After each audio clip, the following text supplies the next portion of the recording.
Ajith Kumar Mallayya, merchant association Vadakkanchery unit president. ഉദ്ദേശം 600 വർഷം മുൻപ് ഗോവയിൽ നിന്നും കേരളത്തിലെത്തിയവരാണ് കൊങ്കണി ഭാഷ സംസാരിക്കുന്ന മല്ലയ്യ എന്ന വംശക്കാർ. വടക്കാഞ്ചേരിയിലെത്തിയ മല്ലയ്യ കുടുംബം നിർമ്മാണ മേഖലയാണ് ഉപജീവനത്തിനായി തിരഞ്ഞെടുത്തത്.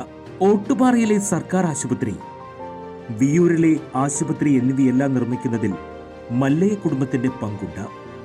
പിന്നീട് ആശുപത്രിയിലെ രോഗികൾക്ക് മുട്ട, പാൽ, ബ്രെഡ് എന്നിവയും ഭക്ഷണ വിതരണവും ചെയ്യുന്ന പ്രവൃത്തികളിൽ ഏർപ്പെട്ടു. ഇതിനിടെ സാധാരണക്കാരായ ജനങ്ങൾ പണത്തിനായി മല്ലയ്യ കുടുംബത്തിന്റെ സഹായം തേടി എത്തുമായിരുന്നു.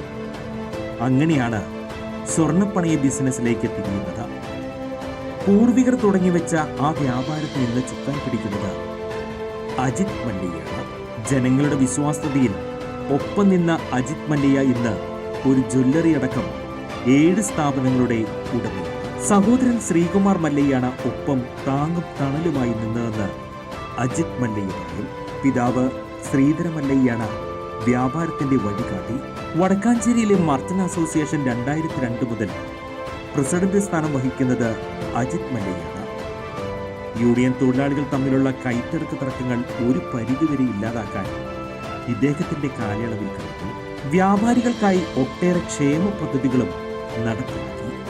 ഭദ്രം എന്ന പേരിലുള്ള ഓട്ടോ ക്ഷേമ പദ്ധതികൾ വ്യാപാരികൾക്കായി നടപ്പിലാക്കി വരികയാണെന്നും വ്യാപാരികളെ നെഞ്ചോട് ചേർത്ത് പിടിച്ചിട്ടുള്ള അജിത് മല്ലയ്യ എന്ന പച്ചയായ മനുഷ്യന് വടക്കാഞ്ചേരിയിലെ സാമൂഹ്യ സാംസ്കാരിക പ്രവർത്തനങ്ങളിലും സജീവ പങ്കാളിത്തമാണുള്ളത്. ഭാര്യ പ്രീത, മകൾ നികിത മല്ലയ്യ. എനി ടൈം ന്യൂസിന്റെ പിന്നിട്ട വഴിയിൽ ഇന്നത്തെ നമ്മുടെ അതിഥി. നമസ്കാരം. എനി ടൈം ന്യൂസിന്റെ പിന്നിട്ട വഴികളിൽ എന്ന പ്രോഗ്രാമിലേക്ക് എല്ലാ പ്രേക്ഷകർക്കും ഹൃദയം നിറഞ്ഞ സ്വാഗതം. ഇന്ന് നമ്മളുടെ അതിഥിയായിട്ട് കടന്നു വന്നിരിക്കുന്നത് വടക്കാഞ്ചേരിക്കാർക്ക് സുപരിചിതനായ വ്യക്തിത്വമാണ്. സാംസ്കാരിക തലസ്ഥാന നഗരിക്കും സുപരിചിതനായ വ്യക്തിത്വം അജിത് കുമാർ മല്ലയ്യ. നമസ്കാരം. നമസ്കാരം. ഒത്തിരി സന്തോഷമുണ്ട് അല്പനേരം ഇങ്ങനെ ഒരുമിച്ചിരിക്കാൻ സാധിച്ചത്. ഏറെ തിരക്കുള്ള ഒരു വ്യക്തിത്വമാണ്. എനിക്ക് തോന്നുന്നു വർഷങ്ങൾക്ക് മുമ്പാണ് വടക്കാഞ്ചേരിയിലേക്ക് കുടിയേറി പാർക്കുന്നത്, പിതാവ് അടക്കം. അവിടെ നിന്ന് ഇങ്ങോട്ടുള്ള ഈ പിന്നിട്ട നാൾവഴികൾ സഞ്ചരിക്കുമ്പോൾ നമ്മുടെ പ്രോഗ്രാമും അത് തന്നെയാണ്. വന്ന പാതകളിലൂടെ ഒന്ന് പിന്തിരിഞ്ഞ ഒരു യാത്ര. എനിക്ക് തോന്നുന്നു അന്നത്തെ കാലഘട്ടത്തിൽ നിന്ന് ഒരുപാട് മാറ്റങ്ങൾ ഇന്ന് വടക്കാഞ്ചേരിക്ക് സംഭവിച്ചിട്ടുണ്ട്. തീർച്ചയായിട്ടും. അങ്ങേ സംബന്ധിച്ച് വ്യാപാര മേഖലയിൽ നിന്നാണ് തുടക്കം കുറിച്ചത്. പിന്നീട് സാംസ്കാരിക മേഖലകളിലും ഒപ്പം തന്നെ സേവന മേഖലയിലേക്കൊക്കെ കടന്നു ഒരു നിറഞ്ഞ വ്യക്തിത്വമായിട്ട് ഇപ്പോൾ നിൽക്കുകയാണ്. അന്നത്തെ കാലഘട്ടത്തിലുള്ള വടക്കാഞ്ചേരിയുടെ ഒരു ഓർമ്മയൊന്ന് ഓർത്തെടുക്കാമോ? ഞങ്ങളെ സംബന്ധിച്ച് ഞങ്ങൾ പറയുകയാണെങ്കിൽ ഞങ്ങൾ കൊങ്ണീസാണ്. ഒരു 600 കൊല്ലം മുമ്പ് ഗോവയിൽ നിന്ന് വന്ന കുടുംബങ്ങളാണ് ഞങ്ങളുടെ പാരമ്പര്യമായിട്ട് ഞങ്ങൾ പറയുന്നത്. അച്ഛൻ മാളയിലാണ് ഉണ്ടായിരുന്നത്. അവിടെ നിന്നാണ് അച്ഛനാണ് ഇങ്ങോട്ട് വടക്കാഞ്ചേരി ഞങ്ങൾക്ക് ഈ ഹോസ്പിറ്റൽ കോൺട്രാക്റ്റായിട്ട് ബന്ധപ്പെട്ടിട്ട് അച്ഛനൊക്കെ ഇവിടെ വന്നത്. ഞാൻ കുട്ടിക്കാലം മുതൽ ഇവിടെയാണ് ജനിച്ചു വളർന്നത്.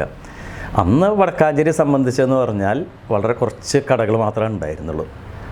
ഒരുപക്ഷെ എൻ്റെ കാലഘട്ടം, കാരണം അച്ഛൻ്റെ കാലഘട്ടം എനിക്ക് ഓർമ്മയില്ലെങ്കിലും എൻ്റെ കാലഘട്ടത്തിൽ ഞങ്ങളെ സംബന്ധിച്ച് ഞങ്ങൾക്ക് പണ്ടമണയം അതാണ് ഞങ്ങൾ കാര്യമായിട്ട് ഉണ്ടായിരുന്നത്. ഈ നിർമ്മാണ മേഖലയുമായിട്ടല്ലേ തുടക്കം വന്നിരുന്നത്? ആ നിർമ്മാണ മേഖലയുമായിട്ട് പ്രത്യേകിച്ച് നമുക്കിടെ ആശുപത്രിയും അതുപോലെ തന്നെ ആ നിർമ്മാണ മേഖലയിലൊക്കെ ഒരു കാൽവെപ്പ്.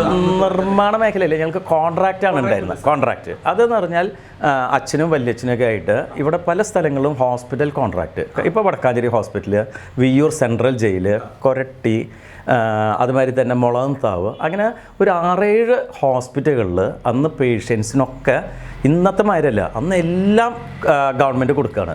ചോറുണ്ടായിരുന്നു, കറി ഉണ്ടായിരുന്നു, രാവിലെ പാല്, മുട്ട, അങ്ങനെ 3 നേരം നല്ല ഭക്ഷണം കൊടുത്തിരുന്നു. അതിലേക്ക് സാധനങ്ങൾ സപ്ലൈ ചെയ്തിരുന്നത് ഞങ്ങളാണ്. അപ്പോൾ അതാണ് ഞങ്ങളുടെ മെയിനായിട്ടുള്ള ബിസിനസ് ഉണ്ടായിരുന്നത്. പിന്നെ അച്ഛനായിട്ട് ഫൈനാൻസ് നടത്തിയിരുന്നു. പിന്നെ അതിന് മുമ്പ് പലചരക്ക്, അങ്ങനെ പല ബിസിനസ് അദ്ദേഹം ചെയ്തിട്ടുണ്ടെന്ന് എനിക്ക് പറയുന്നുണ്ട്.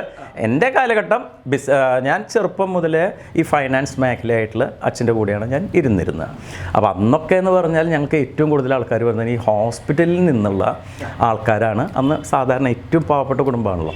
അപ്പോൾ അവിടെയൊക്കെ അവർ വന്നിരുന്ന ഹോസ്പിറ്റൽ മേഖലയായിട്ട് അല്ലെങ്കിൽ ഹോസ്പിറ്റലിലേക്ക് രോഗികളായി കൊണ്ടുപോയി ആ ചികിത്സാ ചെലവിനുള്ള പൈസയ്ക്ക് വേണ്ടിയിട്ടൊക്കെയാണ് ഞങ്ങൾ വന്നിരുന്നത്. അങ്ങനെ എനിക്ക് അന്ന് മുതൽ ഏറെ മനസ്സിൽ തട്ടിയൊരു കാര്യം എന്ന് പറഞ്ഞാൽ ഇത്തരത്തിലുള്ള രോഗികളുടെ കാര്യങ്ങൾ, അവരുടെ വിഷമതകൾ, അങ്ങനെ ഒരുപാട് കാര്യങ്ങൾ അവിടെ കടയിൽ വരുമ്പോൾ അച്ഛനായിട്ട് സംസാരിക്കും. അങ്ങനത്തെ ഒരു അതാണ് ഈ ചാരിറ്റി ചെയ്യാൻ എനിക്ക് കുറേയും കൂടി പ്രേരണ നൽകിയതെന്നാണ് എനിക്ക് തോന്നുന്നത്. ഒരുപക്ഷെ ആ കണ്ട നാൾ വഴികൾ, അതായത് നമ്മുടെ പിതാക്കന്മാർ നൽകിയ പാതയാണ് നമ്മൾ സഞ്ചരിച്ചുകൊണ്ടിരിക്കുന്നത്. അതെ, തീർച്ചയായിട്ടും ആ ഒരു പാത ഇന്നും തുടർന്ന് പോയിക്കൊണ്ടിരിക്കുന്നു. എനിക്ക് തോന്നുന്നു അന്നത്തെ അതിൽ നിന്ന് ഒരുപാട് വ്യാപാര മേഖലയ്ക്ക് വലിയ മാറ്റങ്ങൾ സംഭവിച്ചിട്ടുണ്ട്. വ്യാപാര മേഖലയിൽ വലിയ വ്യത്യാസം വന്നിട്ടുണ്ട്. കാരണം എന്ന് പറഞ്ഞാൽ ഇപ്പോൾ കടകളുടെ എണ്ണം കൂടി, സ്റ്റൈല് തന്നെ വ്യത്യാസം വന്നു. മറ്റേതൊക്കെ എന്ന് പറഞ്ഞാൽ ചെറിയ കടകളായിരുന്നു. ഇന്ന് ലക്ഷക്കണക്കിന് രൂപയാണ് അവിടെ ഇൻവെസ്റ്റ് ചെയ്യുന്നത് ഫർണിഷിന് വേണ്ടിയിട്ട്. കോസ്റ്റും വളരെയധികം കൂടി, സാധനങ്ങളുടെയൊക്കെ കടകളുടെ എണ്ണം വളരെ കൂടി. ഞാൻ അന്ന് പ്രസിഡൻ്റായിട്ട് ഇപ്പോൾ 22 കൊല്ലത്തോളമായി. അതിനു മുമ്പ് ഞാൻ യൂത്ത് വിങ്ങിലായിരുന്നു. ഞാൻ കോളേജിൽ പഠിക്കുന്ന കാലത്ത് തന്നെ അന്ന് ഏകോപന സമിതി യൂത്ത് വിങ് എന്ന് പറഞ്ഞിട്ട് രൂപീകരിച്ചു. കാരണം എന്ന് പറഞ്ഞാൽ അന്ന് സമര കാലഘട്ടമായിരുന്നു. ഞങ്ങൾ ഈ ഏകോപന സമിതി രൂപീകരിച്ച കാലഘട്ടം. അന്ന് വ്യാപാരികളായിട്ട് അറസ്റ്റും മറ്റിതൊക്കെ വരിക്കുമ്പം അതിനൊരു താങ്ങ് യൂത്ത് വിങ് വേണമെന്ന് പറഞ്ഞിട്ട് അന്ന് രൂപീകരിച്ചതാണ്. അപ്പോൾ ഞാൻ കോളേജിൽ പഠിക്കുന്ന കാലം മുതൽ യൂത്ത് വിങ്ങിലൂടെയാണ് ഇതിൽ വന്നിരുന്നതൊക്കെ തന്നെ. അന്നൊക്കെ കടകളുടെ എണ്ണം എന്ന് പറഞ്ഞാൽ വളരെ കുറവും ഈ രീതിയിലൊന്നും ആയിരുന്നില്ല. പക്ഷേ ഇപ്പം വലിയ കടകളുണ്ടെങ്കിലും കൂടി ബിസിനസ് ഈ അടുത്ത കാലത്തായിട്ട് വളരെ മാന്യം വന്നിട്ടുണ്ടെന്നുള്ളത് നമുക്ക് നിഷേധിക്കാൻ പറ്റില്ല. കാരണം എന്ന് പറഞ്ഞാൽ ഓൺലൈൻ ബിസിനസ് വലിയ തോതിൽ ഞങ്ങളെ ബാധിച്ചിട്ടുണ്ട്. പിന്നെ ഏറ്റവും വലിയൊരു പ്രശ്നം എന്ന് പറഞ്ഞാൽ ഈ വടക്കാഞ്ചേരി മേഖലയിൽ ട്രാഫിക് വളരെയധികം കൂടി. അപ്പോൾ നോക്കുമ്പോൾ പാർക്കിങ്ങിനൊരു സൗകര്യം ഇല്ലാത്ത കാരണം അത് മോളുകളിലേക്ക് ഈ ഒരു 4-5 കിലോമീറ്റർ വിട്ടാൽ പല മോളുകളും ഇപ്പോൾ വന്നു തുടങ്ങിയിട്ടുണ്ട്. അവിടെ ഇഷ്ടം പോലെ കാർ പാർക്കിങ്ങുള്ള സൗകര്യങ്ങളായ കാരണം വടക്കാഞ്ചേരി മേഖലയിൽ കാർ പാർക്കിങ്ങിനോ അല്ലെങ്കിൽ ബൈക്കോ പാർക്ക് ചെയ്യാൻ പറ്റാത്തൊരവസ്ഥ. അതിനാണ് ഞങ്ങളിപ്പോൾ ഇന്നലെയൊക്കെ ചർച്ച ഇവിടെ ഉണ്ടായിരുന്നു, നിങ്ങളുടെ തന്നെ ചാനലിൽ ചർച്ച ചെയ്തിരുന്നു, ഈ ബൈപ്പാസ് ആവശ്യമാണോ അല്ലയോ എന്നുള്ളത്. ഞങ്ങൾ ഏകോപന സമിതി ഞങ്ങൾ പറഞ്ഞതാണ് ബൈപ്പാസ് ആവശ്യമാണ്. കാരണം എന്താ പറയുക, ട്രാഫിക് ദീർഘദൂര വണ്ടികൾ ഇപ്പോൾ ഏറ്റവും വലിയ പ്രശ്നം എന്ന് പറഞ്ഞാൽ വലിയ ലോറികൾ, അത് വളരെയധികം എണ്ണം കൂടിയുണ്ട്. അപ്പോൾ അതൊക്കെ വരുമ്പം ട്രാഫിക് വടക്കാഞ്ചേരി വലിയ ബുദ്ധിമുട്ടായിട്ടുണ്ട്. ഒരു വൈകിട്ട് 5 മണി മുതൽ 8 മണി വരെയാണ് പീക്ക് ടൈം ഞങ്ങൾക്കൊക്കെ ബിസിനസ്. ആ സമയത്ത് റോഡ് കംപ്ലീറ്റ് ബ്ലോക്കാണ് ഈ ദീർഘദൂര വണ്ടികളും ഇത്തരത്തിലുള്ള ലോറികളൊക്കെ ആയിട്ട്. അപ്പോൾ അത് കാരണം ബിസിനസ് മേഖല ഇപ്പം അല്പം ബുദ്ധിമുട്ടിലാണ് എന്നുള്ളതാണ് എനിക്ക് തോന്നുന്നത്. അസോസിയേഷന്റെ ദീർഘകാലമായിട്ട് ഇപ്പോഴും അങ്ങ് തന്നെയാണ് അമരത്തിൽ നിൽക്കുന്നത്. തീർച്ചയായിട്ടും. അങ്ങനെ നോക്കി കാണുമ്പോൾ ഈ ചെറുകിട വ്യാപാരികൾ ഈ ഒരു രംഗത്തിൽ നിന്ന് ഒരു മൂല്യശോഷണം സംഭവിക്കുന്നുണ്ട്? ഒരു സംശയമില്ല. കാരണം എന്ന് പറഞ്ഞാൽ ഇപ്പം എന്നെ സംബന്ധിച്ച് എനിക്ക് ടെലിഫോൺ ഡയറക്ടർ ഞങ്ങൾ ഇടയ്ക്ക് ഉണ്ടാകാറുണ്ട്. ആ ടെലിഫോൺ ഡയറക്ടർ ഉണ്ടാക്കുന്ന സമയത്ത് ഒരുപാട് ഇപ്പം എൻ്റെ ലിസ്റ്റ് പ്രകാരം ഒരു 10-15 കൊല്ലത്തിൻ്റെ ഉള്ളിൽ ഏകദേശം 1000 ചില സ്ഥാപനം 1200-1300 സ്ഥാപനങ്ങൾ ഇവിടെ ഉണ്ടാവണം. ഞങ്ങൾ കട്ട് ചെയ്തിട്ടില്ല. പക്ഷേ ഞങ്ങൾക്ക് മെമ്പർഷിപ്പ് ഞങ്ങൾക്ക് കിട്ടുന്നത് 400. അപ്പോൾ 3 ഇരട്ടി ബിസിനസ് ഒരു 15 കൊല്ലം കൊണ്ട് ഇവിടെ മാറിക്കഴിഞ്ഞു. ആൾക്കാർ ബാഹുല്യം ഉണ്ടെങ്കിലും കൂടി ഒരു തരത്തിലുള്ള പ്രോത്സാഹനം ഗവൺമെൻറ് കൊടുക്കുന്നില്ല. ഗവൺമെൻറ്റൊക്കെ ചെയ്യുന്നത് എന്താണെന്ന് പറഞ്ഞാൽ വൻകിടക്കാർക്ക് വലിയ പ്രോത്സാഹനം കൊടുക്കുന്നുണ്ടെങ്കിൽ കൂടും ഈ ചെറുകിടക്കാർക്ക് ഒരു തരത്തിലുള്ള പ്രോത്സാഹനമില്ല. അത് വലിയ ബുദ്ധിമുട്ട് ഞങ്ങളെ സംബന്ധിച്ച് അനുഭവിക്കുന്നുണ്ട്. ഇപ്പോൾ ലൈസൻസ് എടുക്കുന്ന കാര്യത്തിലാണെങ്കിലും ആ തരത്തിലുള്ള ഏത് രീതിയിലാണെങ്കിലും ഇപ്പോൾ ഒരു ബാങ്ക് ലോൺ കിട്ടണം, കോടികൾ വേണ്ട ഒരാളെ സംബന്ധിച്ച് ഒരു ബുദ്ധിമുട്ടില്ല കിട്ടാൻ. അതേ സമയത്ത് ഇപ്രാവശ്യം വെള്ളപ്പൊക്കമൊക്കെ വന്നപ്പോൾ കഴിഞ്ഞ ഒരു 4-5 കൊല്ലം മുമ്പ് വെള്ളപ്പൊക്കം വന്നപ്പം ഞങ്ങൾക്കൊരു ഇൻഡസ്ട്രി ഓഫീസിൽ ഞങ്ങൾ വിളിച്ചിട്ട് പറഞ്ഞു ഞങ്ങൾ ലോൺ അറേഞ്ച് ചെയ്തിട്ടുണ്ട്, നമ്മളെ സംബന്ധിച്ച് ഗവൺമെൻറ് സബ്സിഡി തരും എന്നൊക്കെ പറഞ്ഞിട്ട് ഞങ്ങൾ കുറേ ആൾക്കാർ ബാങ്കുകളിൽ പോയപ്പോൾ ബാങ്കുകാർ പറഞ്ഞു ഇതൊക്കെ പറയുന്നതൊക്കെ ശരി, ആര് ഗ്യാരണ്ടി തരും? അവസാനം ഞങ്ങൾ തന്നെ ഒപ്പിട്ട് തന്നു. ഇത്തരത്തിലുള്ള സ്കീം ഗവൺമെൻറ് തന്നില്ലെങ്കിൽ ഞങ്ങളത് അടയ്ക്കാം എന്ന് പറഞ്ഞ് ഞങ്ങൾ ഒപ്പിട്ടു. ഇതേവരത് ലഭിച്ചിട്ടില്ല. അപ്പോൾ പറച്ചിലുണ്ടെന്നല്ലാണ്ട് കാര്യങ്ങളൊന്നും ചെറുകിടക്കാരെ സംബന്ധിച്ച് ഒരു തരത്തിലും മുന്നോട്ട് പോകാൻ പറ്റാത്ത. ഇപ്പോൾ ഇലക്ട്രിസിറ്റി ചാർജ് ഞാൻ കഴിഞ്ഞ നിങ്ങളുടെ ഒരു ചർച്ചയിൽ ഞാൻ അവതരിപ്പിച്ചിരുന്നു. തമിഴ്നാട്ടിലത്തെയും ഇവിടുത്തെയൊക്കെ റേറ്റുകൾ കമ്പയർ ചെയ്യുമ്പം ഇവിടെയൊക്കെ ഭയങ്കര റേറ്റാണ്. ഞാനതിൻ്റെ ചാർട്ട് ഗൂഗിളിൽ നിങ്ങൾക്ക് കമ്പാരിസൺ എന്ന് പറഞ്ഞിട്ട് അടിച്ചാൽ മതി, ഞാൻ പറയുന്നത് നോക്കണ്ട. അതുകൊണ്ടാണ് ഒരു പക്ഷേ കേരളത്തിൽ നിന്ന് പല ആളുകളും വൻകിടക്കാരൊക്കെ പോകുന്നുണ്ട്. വൻകിടക്കാർ ചെറുകിടക്കാരൊക്കെ തന്നെ കേരളത്തിൽ ഇതിൻ്റെ ബ്രാഞ്ചുകളെല്ലാം തന്നെ നിങ്ങൾ നോക്കിക്കോളൂ. തൃശ്ശൂരുള്ള ടെക്സ്റ്റൈൽസ്, ജ്വല്ലറിക്കാർ ഇവരെല്ലാവരും തന്നെ നമ്മുടെ IL സംസ്ഥാനങ്ങളിൽ ബ്രാഞ്ചുകൾ തുടങ്ങുന്നുണ്ട്. ഇവിടത്തെക്കാട്ട് വലിയൊരു ലാഭത്തിലാണ് അവിടെ ചെയ്യുന്നതും. ഇവിടെ നിന്ന് തന്നെ കല്യാണ സീസൺ വന്നാൽ ഞാൻ പറയാൻ തന്നെ അറിയാം തൃശ്ശൂരിൽ നിന്ന് എവിടേക്കാണ് പോകണമെന്നുള്ളത്. ഞാൻ പേര് പറയുന്നില്ല. അന്യ അന്യ സംസ്ഥാനങ്ങളിലേക്ക് ആൾക്കാർ പോകുന്നത് എന്തുകൊണ്ടാണ്? അവിടെ കോസ്റ്റ് വൈസ് വളരെ കുറച്ച് കൊടുക്കാൻ പറ്റും. ഇവിടെ അതൊന്നും നടക്കുന്നില്ല. അപ്പോൾ ഇനിയും നമ്മളെ എനിക്ക് തോന്നുന്നു അങ്ങേപ്പോലൊരു അമരക്കാരനായ ഒരു നേതൃത്വത്തിന് ഇരിക്കുമ്പോൾ തന്നെ ഇത് വലിയ ആശങ്കയാണ്. ഈ ഒരു രീതിയിൽ തുടർന്ന് പോയി കഴിഞ്ഞാൽ ഇനിയുള്ള കാലഘട്ടങ്ങളിലേക്ക് നോക്കുമ്പോൾ ബിസിനസ് എന്ന് പറയുന്നത് ബിസിനസ്സുകാരെക്കാൾ ഏറെ ഞങ്ങളൊക്കെ വലിയ മാളുകളിൽ തൊഴിൽ തേടി അവിടുത്തെ ശമ്പളക്കാരായിട്ട് മാറുന്ന സ്ഥിതി വിശേഷം ആ ഗതികേടിലേക്കാണ് വരുന്നത്. കാരണം എന്താ പറയുക, എനിക്ക് തന്നെ അറിയാം, ഇവിടെ പല സ്ഥാപനങ്ങളും അടച്ചിട്ടുകൊണ്ട് അവരൊക്കെ തന്നെ മറ്റ് സ്ഥാപനങ്ങളിൽ ജോലിക്കാരായി പോയത് നിങ്ങൾക്ക് എണ്ണെടുക്കാൻ പറ്റും. വലിയ മാളുകളിൽ എക്സ്പീരിയൻസ് വെച്ചിട്ട് ഞങ്ങളെപ്പോലെയുള്ള കടകൾ നടത്തിയിരുന്ന ചെറുകിടക്കാർ അവിടെ പോയി ജോലി എടുക്കുകയാണ്. കാരണം എന്ന് പറഞ്ഞാൽ അവരത് കോമ്പറ്റ് ചെയ്യാൻ പറ്റുന്നില്ല. ഓൺലൈൻ ഭയങ്കര കോമ്പറ്റീഷൻ.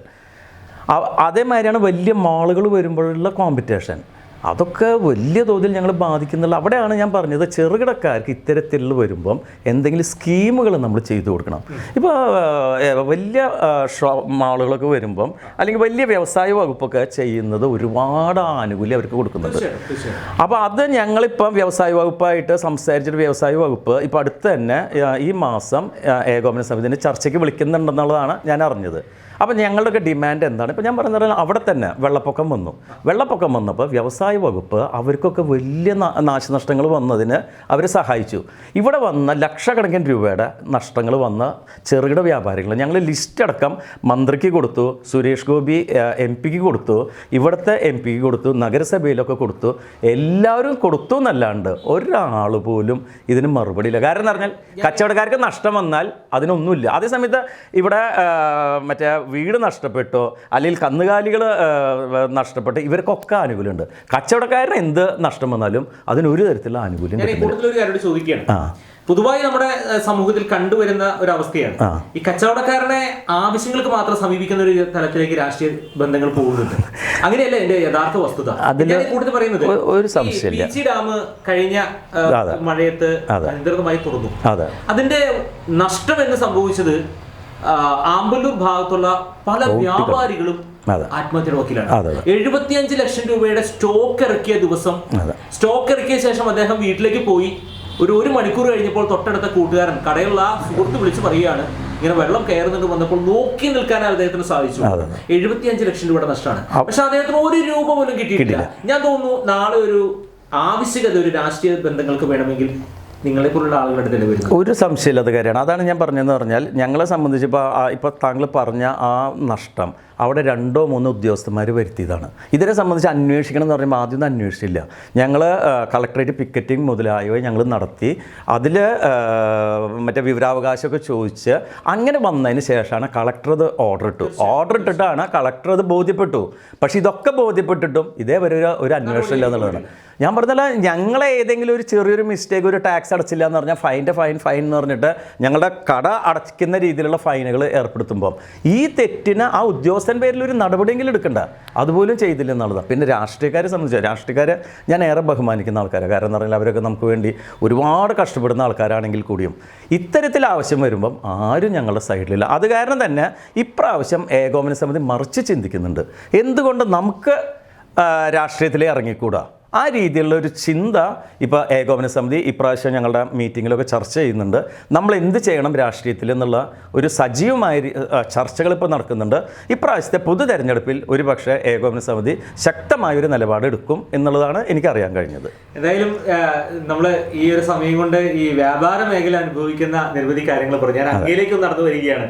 പിന്നിട്ട പാതകളിലൂടെ സഞ്ചരിക്കുമ്പോൾ, ഇന്ന് ഇവിടെ എത്തി നിൽക്കുമ്പോൾ, തിരിഞ്ഞു നോക്കുമ്പോൾ മനസ്സിനേറെ കുളിർമയുള്ള ഒരു നിമിഷം ഏതാണ്? എന്നെ സംബന്ധിച്ച് പറഞ്ഞാൽ എനിക്ക് ഏറ്റവും അധികം സന്തോഷമുള്ളതെന്ന് പറഞ്ഞാൽ ഏകോപന സമിതി പ്രസിഡൻ്റായിട്ട് കഴിഞ്ഞ ഒരു 10-22 വർഷം എനിക്കിവിടെ ജനങ്ങൾക്ക് വേണ്ടി ഒരുപാട് കാര്യങ്ങൾ ചെയ്യാൻ കഴിഞ്ഞു എന്നുള്ളതാണ്. ഇപ്പോൾ ഏകോപന സമിതിക്ക് വേണ്ടിയിട്ട് തന്നെ ഇപ്പോൾ ഞങ്ങൾ ഒരു വ്യാപാര ഭവൻ എൻ്റെ കാലഘട്ടത്തിലാണ് നമ്മൾ ചെയ്തത്. ഇന്ന് വേറൊരു വ്യാപാര ഭവനും കൂടി ഞങ്ങൾ നഗരസഭയുടെ മുന്നിൽ വലിയ രീതിയിൽ ഞങ്ങളത് ചെയ്തുകൊണ്ടിരിക്കുകയാണ്. അപ്പോൾ ഞങ്ങൾക്ക് ഒത്തുകൂടാനും ഞങ്ങൾക്ക് ചർച്ച ചെയ്യാനുള്ള 1. 2 തൊഴിലാളികളായിട്ടുള്ള ഞങ്ങളുടെ പെരുമാറ്റം കഴിഞ്ഞ 23 വർഷമായിട്ട് ഒരു ദിവസം പോലും പോലും ഇവിടെ സ്ട്രൈക്ക് നടന്നിട്ടില്ല എന്നുള്ളത് അഭിമാനകരമായ നേട്ടമായിട്ട് ഞാൻ പറയും. കാരണം എന്ന് പറഞ്ഞാൽ ഇതിനു മുമ്പൊക്കെ തന്നെ മേഖലയൊക്കെ വളരെ മോശപ്പെട്ടതായിരുന്നു. പക്ഷേ ഞാൻ പ്രസിഡൻ്റ് ആയതിനു ശേഷം ഒരു നിമിഷം പോലും, കാരണം എന്ത് പ്രശ്നമുണ്ടെങ്കിലും ആ സമയത്ത് സ്പോട്ടിൽ ഞങ്ങൾ ചർച്ച ചെയ്ത് അത് നല്ല രീതിയിൽ, അതും നേതാക്കന്മാർ, അവരുടെ നേതാക്കന്മാരും എൻ്റെ നേതാക്കന്മാരും അല്ലാതെ ഞങ്ങൾ തമ്മിൽ ചർച്ച ചെയ്തിട്ട് അവസാനിക്കുന്ന. കഴിഞ്ഞ പ്രാവശ്യമൊക്കെ ഞങ്ങൾ കൂലി തർക്കം എന്നൊക്കെ പറഞ്ഞാൽ ഒറ്റ ദിവസം കൊണ്ട് തന്നെ ഞങ്ങൾ ചർച്ചയിൽ അവസാനിപ്പിച്ചാണ്. അങ്ങനെ വലിയൊരു പിന്നെ ഒരുപാട് സേവനങ്ങൾ ഏകോപന സമിതിക്ക് ഇവിടെ ചെയ്യാൻ കഴിഞ്ഞിട്ടുണ്ട്. അതിനേക്കാൾ ഉപരി ഏകോപന സമിതി എന്ന് പറഞ്ഞാൽ ഇന്ന് വടക്കാഞ്ചേരിക്ക് ഒഴിവാക്കാൻ പറ്റാത്ത ഒരു പേരായി മാറിയിട്ടുണ്ട്. ഇവിടെ എന്ത് പരിപാടി നടക്കില്ല, ഇപ്പോൾ എക്സിബിഷൻ ആണെങ്കിലും മറ്റെന്ത് കാര്യത്തിലും. ഇപ്പോൾ ഇന്നലെ പള്ളിയിൽ നടന്ന ക്രിസ്മസ് കരോളായിട്ട് ബന്ധപ്പെട്ട ചർച്ചയിലടക്കം മുഖ്യ പങ്കാളിത്തം ഏകോപന സമിതിക്കാണ്. ആ ലെവലിൽ ഇതിനെ ഉയർത്താൻ കഴിഞ്ഞാൽ എനിക്ക് ഏറെ സന്തോഷം. വടക്കാഞ്ചേരിയെ സംബന്ധിച്ച് കലാപരമായും ഒക്കെ ഒരുപാട് പൈതൃകമുള്ള ഒരു മണ്ണാണ്. ക്ഷേത്രങ്ങൾ, ഒപ്പം തന്നെ ദേവാലയങ്ങൾ, സാംസ്കാരിക നഗരിയുടെ തൊട്ടടുത്ത് കിടക്കുന്ന ഭാഗം. ഈ ഒരു ഇതൊക്കെ വെച്ച് നോക്കുമ്പോൾ തന്നെ ഇവിടെ സേവന രംഗത്തേക്കും അങ്ങ് കടന്നു വന്നിട്ടുണ്ട്. നിരവധി ഈ ഒരു സമയത്തെല്ലാം നിരവധി സേവന പ്രവർത്തനങ്ങൾ ചെയ്തിട്ടുണ്ട്. എനിക്ക് തോന്നുന്നു വ്യാപാരികളെല്ലാം ഇതേ ഒരു മനസ്സൂടി സഞ്ചരിച്ചു കഴിഞ്ഞാൽ സമൂഹം കുറച്ചും കൂടി സ്മൂത്തായി പോവില്ലേ? ഇതിൽ ഞങ്ങളെ കച്ചവടക്കാരെ സംബന്ധിച്ച് ഞങ്ങൾ നേതൃത്വ നിരയിലില്ല എന്ന് മാത്രമേ ഉള്ളൂ. ബാക്കിയെല്ലാം ചെയ്യുന്നത് വ്യാപാരികളാണ്. ഇവിടെ നിങ്ങൾ ആലോചിച്ച് നോക്കൂ, ഒരു പൂരം അല്ലെങ്കിൽ പെരുന്നാൾ അല്ലെങ്കിൽ രാഷ്ട്രീയക്കാരുടെ പരിപാടി എന്തുണ്ടെങ്കിലും ഏറ്റവും അധികം കോൺട്രിബ്യൂഷൻ കൊടുക്കുന്ന വ്യാപാരികളാണ്. ഞങ്ങളാണ് ഏത് കാര്യത്തിലും, ഇപ്പോൾ വെള്ളപ്പൊക്കം വന്നാലും എന്ത് കാര്യം ഉണ്ടെങ്കിലും അല്ല, അതാണ് ഏറ്റവും രസകരം. നമ്മൾ എന്തൊക്കെ ചെയ്താലും അതിനെന്താണെന്ന് പറഞ്ഞാൽ ചവിട്ടി തേക്കാൻ എളുപ്പമുള്ളൊരു ഇതാണ് ഞങ്ങളെ സംബന്ധിച്ച്. കാരണം അത്രയധികം കോംപ്ലിക്കേറ്റഡ് ആയിട്ടുള്ള നിയമങ്ങളാണ് ഇവിടെ ഉണ്ടാക്കി വെച്ചിരുന്നത്. അപ്പോൾ ഏത് നേരത്തും ഭീഷണിപ്പെടുത്താൻ, ആർക്ക് വേണമെങ്കിലും ഭീഷണിപ്പെടുത്താനും ഞങ്ങൾ ബുദ്ധിമുട്ടിക്കാനും ഉള്ള നിയമങ്ങളാണ് ഇവിടെ ഒക്കെ ഉണ്ടാക്കി വെച്ചിരിക്കുന്നത്. അതിൻ്റെ പേടി കൊണ്ടാണ് സത്യം പറഞ്ഞാൽ ഞങ്ങൾ ഇതൊക്കെ ചെയ്യുന്നത്. കാരണം നിസ്സാര കാര്യം മതി, എന്ത് പറഞ്ഞാലും. ഇപ്പോൾ ഉദാഹരണം ഞാൻ പറയാം. ഇപ്പോൾ ബോർഡുകൾ മാറ്റുന്ന ഹൈക്കോടതി പറഞ്ഞു. ബോർഡുകൾ മാറ്റുന്ന ഹൈക്കോടതി പറഞ്ഞിട്ട് പിഴ ഇട്ടതൊക്കെ തന്നെ ഇവിടെയല്ല, വടക്കാഞ്ചേരിയിലല്ല, മറ്റ് സ്ഥലത്ത് ഇപ്പോൾ എനിക്ക് മെസ്സേജ് വന്നിരുന്നു 5000 രൂപ പിഴ ഇട്ടതൊക്കെ തന്നെ വ്യാപാരികൾക്കാണ്. എന്നാൽ മറ്റ് രാഷ്ട്രീയക്കാരുടെ ബോർഡുകളൊക്കെ അവിടെ ഉണ്ടായിരുന്നു. അതൊന്നും പിഴ ഇട്ടതാരും ഞാൻ കേട്ടിട്ടില്ല. അങ്ങനെ ഏതൊരു കാര്യത്തിനും വ്യാപാരികൾ ബുദ്ധിമുട്ടി. ഇപ്പോൾ ഈ അടുത്ത കാലത്ത് തന്നെ ഇവിടെ ചെക്കിങ്ങൊക്കെ വരുമ്പം അനാവശ്യമായിട്ടുള്ള റെയ്ഡുകളുടെ പേരും പറഞ്ഞിട്ട് ഞങ്ങൾ അധികം ബുദ്ധിമുട്ടിക്കുകയാണ്. എൻ്റെ ഒരു സുഹൃത്തിന് തന്നെ 10,000-കണക്കിന് ബില്ലുകൾ സോർട്ട് ചെയ്തിട്ട് 5 കൊല്ലത്തെ കണക്കാണ് വിളിച്ചിരിക്കുന്നത്. എന്നിട്ട് അതൊക്കെ തന്നെ ഓൺലൈൻ കമ്പ്യൂട്ടറിലുള്ളത് പോരാ, അതിൻ്റെ കോപ്പി, നേരിട്ടുള്ള കോപ്പി വേണമെന്ന് അതൊക്കെ പ്രിൻ്റ് എടുത്ത് ഇതൊക്കെ സോർട്ട് ചെയ്തിട്ട് ലക്ഷക്കണക്കിന് ബില്ലുകൾ അവിടെ കൊണ്ടുപോയി കൊടുത്തപ്പം അത് വീണ്ടും വേർതിരിക്കണം എന്നൊക്കെ പറഞ്ഞത്. ഇങ്ങനെ ഓരോ ഇഞ്ച് ഞങ്ങൾ കോടികളാണ് ഈ GST രീതിയിൽ ഞങ്ങൾ അവിടെ കൊടുക്കുന്നുണ്ടെങ്കിൽ പോലും ഒരു തരത്തിലും ഞങ്ങൾ ബഹുമാനിക്കുന്നില്ല. അതേസമയത്ത് നിങ്ങൾ മറ്റ് ഫീൽഡിലൊക്കെ നോക്കിയാൽ കോടികൾ ഉണ്ടാക്കുന്ന ആൾക്കാരെ ഗവൺമെൻറ് വീണ്ടും മൊമെൻറ്റോസും ഇതൊക്കെ കൊടുക്കുമ്പം ഇവിടെ വ്യാപാരികൾ അംഗീകരിക്കാൻ ഒരു രാഷ്ട്രീയ നേതൃത്വമില്ല. അവിടെയാണ് ഞങ്ങൾക്കുള്ള ഏറ്റവും വിഷമം.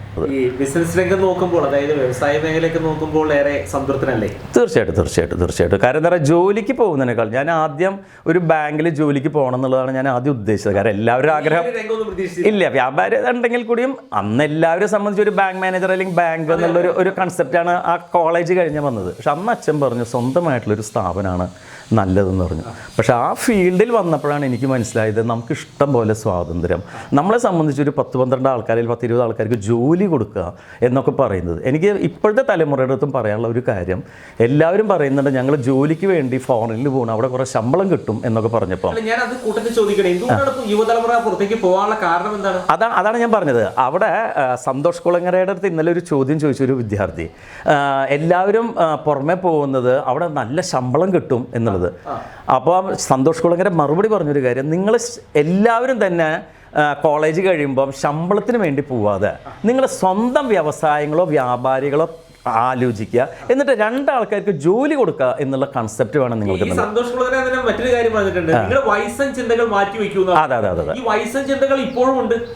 കാലാനുസൃതമായ മാറ്റങ്ങൾ ഇല്ല. ഈ മാറ്റങ്ങൾ ഇല്ലാത്തത് കൊണ്ടാണ് യുവതലമുറ പുറത്തേക്ക് പോകുന്നത്. അത് ഞാനൊന്ന് ചോദിച്ചോട്ടെ. ഇപ്പോൾ ഒരു നിയമം വന്നു, ഇപ്പോൾ GST എന്നുള്ളൊരു നിയമം വൈഡായിട്ട് ഇടയ്ക്കിടയ്ക്ക് മാറ്റുന്നുണ്ട്. ഈ ഇൻഫർമേഷൻ ഞങ്ങൾക്ക് എവിടെ നിന്ന് കിട്ടും? ഇവിടെ ഉദ്യോഗസ്ഥലം മാറണം, അവർ നമ്മളെ പഠിപ്പിക്കണം. ഇത് ഉദ്യോഗസ്ഥന്മാർ വരെ അറിഞ്ഞിട്ടില്ല. നിയമങ്ങളും വരുമ്പോൾ എന്നിട്ട് ഞങ്ങൾ ഈ കണക്ക് കൊണ്ടുപോകുമ്പോൾ ഞങ്ങളെ പിഴയിടിപ്പിക്കുകയാണ്. അതല്ല വേണ്ടി ഇവിടെ ഉദ്യോഗസ്ഥരൊക്കെ മാറണം. യഥാർത്ഥത്തിൽ ഒരു ഇവിടുത്തെ വ്യാപാര മേഖലകൾക്ക് കൃത്യമായ ഒരു അവബോധ ക്ലാസുകൾ നടത്തേണ്ടത് അവരാണ്. എല്ലാ ഉദ്യോഗസ്ഥന്മാരും വേണം. ഞാൻ പറഞ്ഞു പറഞ്ഞാൽ ഇലക്ട്രിസിറ്റി ഡിപ്പാർട്ട്മെന്റ് ഇത് നടത്തണം, അതേമാതിരി തന്നെ എല്ലാ വകുപ്പും ഇത് നടത്തണം. ഇത് എന്താ ചെയ്യണമെന്ന് പറഞ്ഞാൽ ഇപ്പം ഞാൻ ഇപ്പോൾ വരുന്നു, AC നമ്മൾ ഫിറ്റ് ചെയ്യുന്നു. നമ്മളൊക്കെ എന്താ ഉദ്ദേശിക്കുന്നത്? നല്ല ചൂടുണ്ട്, ഒരു AC ഫിറ്റ് ചെയ്യുക എന്നുള്ളതല്ല. അപ്പോൾ ഒരു ഇൻസ്പെക്ഷനായിട്ട് ഇവർ വന്നിട്ട് പറയാണ് നിങ്ങൾ എന്തുകൊണ്ട് AC ഫിറ്റ് ചെയ്തു, ഞങ്ങളെ അറിയിപ്പിച്ചില്ല, അപ്പോൾ ഫൈനാണ്. ഇത് സാധാരണക്കാരനറിയാം. സാധാരണക്കാരൻ എല്ലാ സ്ഥലത്തും ഫാൻ ഇടുന്ന മാതിരി ഒരു AC വീട്ടിൽ വെച്ച് കഴിഞ്ഞാൽ ഇവർ വന്ന് ഇൻസ്പെക്ട് ചെയ്യുമ്പോൾ അപ്പോൾ അതൊക്കെ അവർ പറഞ്ഞ് മനസ്സിലാക്കണം. GST നിയമങ്ങൾ മാറുന്നതിനനുസരിച്ച് ഒരു ക്ലാസ് അവർ സംഘടിപ്പിക്കേണ്ട. അതുമാതിരി എല്ലാ നിയമവശങ്ങളെ കുറിച്ചിട്ടും അപ്പോൾ ആ ഉദ്യോഗസ്ഥലത്തിൽ വലിയൊരു മാറ്റം വരികയാണെങ്കിൽ വ്യവസായങ്ങളും വ്യാപാരങ്ങളും ഒക്കെ ഇവിടെ വരും. എന്താണ് അങ്ങയുടെ ഒരു സ്വപ്നം? അല്ല, എന്നെ സംബന്ധിച്ച് എൻ്റെ ഒരു സ്വപ്നം എന്ന് പറഞ്ഞാൽ കുറേ ചാരിറ്റി ചെയ്യണം എന്നുള്ളതാണ് എന്നെ സംബന്ധിച്ച് ഉള്ളത്. കാരണം എന്ന് പറഞ്ഞാൽ എൻ്റെ വശത്തിൽ ബിസിനസ് കൂട്ടണം എന്നുണ്ട്, ഒപ്പം തന്നെ ചാരിറ്റി ചെയ്യണം എന്നുള്ളതാണ്. അതിന് ഇപ്പം എനിക്കൊരു നല്ല അവസരം ഇപ്പം എന്താണെന്ന് പറഞ്ഞാൽ ഞങ്ങളുടെ ജില്ലാ കമ്മിറ്റി, വ്യാപാര വ്യവസായി ഏകോപന സമിതി ജില്ലാ കമ്മിറ്റി ചാരിറ്റി ആയിട്ട് ബന്ധപ്പെട്ടുകൊണ്ട് ഒരുപാട് കാര്യങ്ങൾ ചെയ്യുന്നുണ്ട്. അതിലൊരു ഉദാഹരണം എന്ന് പറഞ്ഞാൽ ഭദ്രം എന്ന പദ്ധതി ആദ്യം വ്യാപാരികൾക്കായിട്ട് തുടങ്ങി. ആരെങ്കിലും ഒരാൾ മരിച്ചാൽ നമ്മൾ 100 രൂപ കോൺട്രിബ്യൂട്ട് ചെയ്യേണ്ടു. നമ്മൾ 100 രൂപ വെച്ചിട്ട് ഇതിലത്തെ അംഗങ്ങൾ കോൺട്രിബ്യൂട്ട് ചെയ്യാം. പക്ഷേ മരിച്ച കുടുംബത്തിന് 10 ലക്ഷം രൂപ കിട്ടും.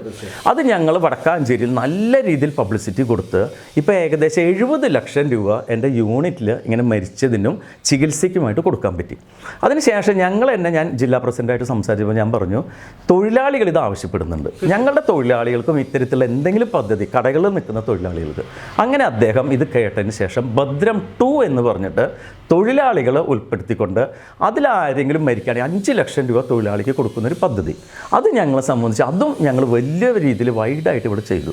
അങ്ങനെ തൊഴിലാളികളും കൂടി ഇതിൽ ഉൾപ്പെടുത്തി.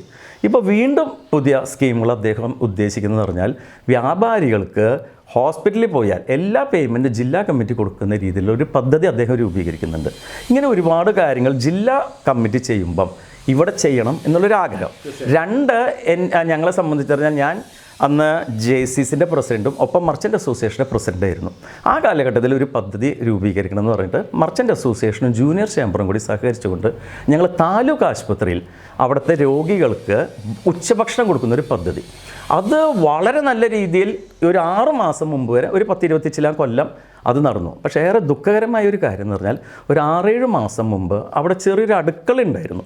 ആ അടുക്കളയിലാണ് നമ്മൾ പ്രിപ്പയർ ചെയ്തിരുന്നത്. ആകെ ഇതിൻ്റെ ഒരു കാലിലൊന്നുള്ളൂ, കാരണം നമ്മളെ സംബന്ധിച്ച് കഞ്ഞി ഉണ്ടാക്കാനുള്ള ഒരു സൗകര്യം മാതിരി. പക്ഷെ അത് ഇപ്പം പൊളിച്ചു നിൽക്കേണ്ട ഒരു അവസ്ഥയാണ്. അവിടെ ഞങ്ങൾക്ക് വേറൊരു സൗകര്യം അവർ അറേഞ്ച് ചെയ്യുന്നില്ല. അത് അറേഞ്ച് ചെയ്യുകയാണെങ്കിൽ ഞങ്ങൾ വീണ്ടും അവിടെ ഉച്ചഭക്ഷണം കൊടുക്കാൻ ഞങ്ങൾ തയ്യാറാണ്. അത് ഞങ്ങൾ എല്ലാ തലത്തിലും നമ്മുടെ ഈ ഒരു പ്രോഗ്രാമിലൂടെ അത് കാണുന്ന പ്രേക്ഷകർ, അധികാരികൾ അതിന് അർഹമായ ഒരു പ്രാധാന്യം കൊടുത്താൽ അത് ഒരുപാട് പേരുടെ ഒരു ദിവസം അവിടെ ഒരു 100-150 ആൾക്കാർക്ക് ഭക്ഷണം ഉച്ചക്കഞ്ഞി കിട്ടണം, ഫ്രീ ആയിട്ടാണ് കൊടുക്കുന്നത്. അപ്പോൾ ഒരു വർഷമാകുമ്പോഴേക്കും എത്ര ആൾക്കാർക്ക് ഉപകാരപ്പെടുന്നതാണ്. ഇത് നിർത്തിയപ്പം വലിയ തോതിൽ മുന്നോട്ട് വരുന്നവരെ ചേർത്ത് പിടിക്കാനും പ്രോത്സാഹിപ്പിക്കാനും ഒരു അധികാരി നേതൃത്വം ഉണ്ടെങ്കിൽ ഭംഗിയായി നടത്താം. പക്ഷേ ഞങ്ങൾ പറയേണ്ട സ്ഥലത്തൊക്കെ പറഞ്ഞു, പക്ഷേ എല്ലാവരും കണ്ണടക്കുകയാണ്. രോഗികൾ വളരെയധികം അത് പറഞ്ഞു. പക്ഷേ ഇവിടെ എന്താണെന്ന് പറഞ്ഞാൽ ഒരു സംഘടനാ ശക്തിയോ സമര രീതിയോ പറ്റില്ല. കാരണം രോഗികൾ ഇന്ന് വന്ന ആളല്ല നാളെ വരുന്നത്.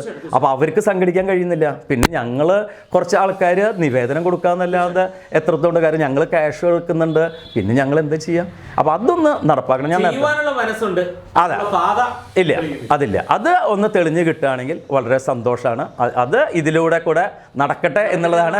അതെ, അല്ല, ഫാമിലി എന്നെ സംബന്ധിച്ച് എനിക്കൊരു മോളാണ്. അവളിപ്പോൾ ബാംഗ്ലൂർ കല്യാണം കഴിഞ്ഞിട്ട് അവിടെ പോയി. ഭർത്താവ് രഘുപതി അവിടെ IT മേഖലയിലാണ്.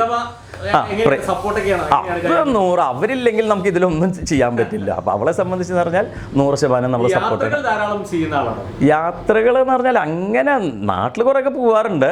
പിന്നെ പറഞ്ഞാൽ എനിക്ക് തോന്നുന്നു ആരെ കണ്ടാലും ഒന്ന് ചിരിക്കുന്നു, ആരെ കണ്ടാലും ഒന്ന് ചേർത്ത് പിടിക്കുന്നു, ആരെ കണ്ടാലും സംസാരിക്കുന്നു. അതല്ല ഒരു ശരിക്കും അല്ല, അതെന്ന് പറഞ്ഞാൽ കച്ചവടക്കാര് അങ്ങനെ അല്ലാണ്ട് പറ്റില്ല. കാരണം എന്ന് പറഞ്ഞാൽ ഞങ്ങളുടെ കസ്റ്റമേഴ്സ് എന്ന് പറഞ്ഞാൽ ഞാൻ നേരത്തെ പറഞ്ഞില്ലേ, പണ്ടമണയാണ് ഞങ്ങളെ സംബന്ധിച്ച്. ഞങ്ങളുടെ കസ്റ്റമേഴ്സ് എപ്പോഴും ബുദ്ധിമുട്ട് അനുഭവിച്ചു വരുന്ന ആൾക്കാരാണ്. അപ്പോൾ അവരൊന്ന് സാന്ത്വനിപ്പിക്കുക. നമ്മളൊരു വാക്ക് പറഞ്ഞാൽ മതി, ഏത് ഡോക്ടറാ, ഇന്ന ഡോക്ടർ, നല്ല ഡോക്ടറാട്ടോ എന്ന് പറയുമ്പോൾ തന്നെ അവർക്കൊരു ആശ്വാസമോ ഞാൻ പോയത്. അപ്പോൾ അത്തരത്തിലുള്ള ഒരു ഇതാണ്. പിന്നെ കൂടുതൽ ഒരു കാര്യം ചോദിച്ചത്, നമ്മുടെ സമയപരിമിതിയിലേക്ക് നമ്മൾ കടക്കുകയാണ് എങ്കിൽ പോലും ഒരുപാട് നേരം സംസാരിച്ചിരിക്കാൻ പറ്റിയ ഒരു രസകരമായ ഒരു യാത്രയാണ് നമ്മുടെ. വീണ്ടും നമുക്ക് ഒരുമിച്ച് കണ്ടുമുട്ടണം. ഞാൻ ചോദിക്കുകയാണ്, നമ്മുടെ പല ആളുകളും പഴയ കാലങ്ങളിലുള്ള ആളുകളും നമ്മുടെ ജ്വല്ലറികൾ വരെയും മറ്റുള്ള സ്ഥാപനങ്ങളെല്ലാം വരുന്നുണ്ട്.